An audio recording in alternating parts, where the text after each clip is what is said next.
大家好，现在我们身处于秘境墨脱的墨脱镇马蹄村。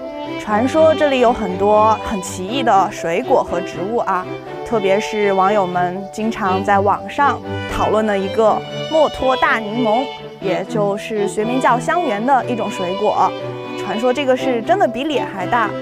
现在我们身后就是一片，就是当地村民种的一个，就是那个墨脱大柠檬的一个小林子。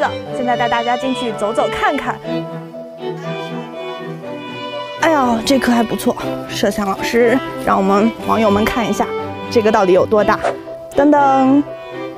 如果镜头前这样对比还不够直观的话，我们可以邀请我们的同事小姐姐张叔出镜，进行一下对比。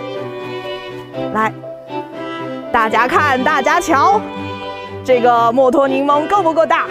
真的如同网传一般，把张叔小姐姐整张脸都盖住了。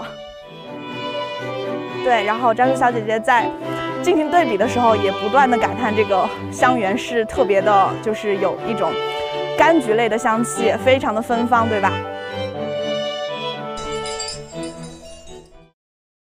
抖音。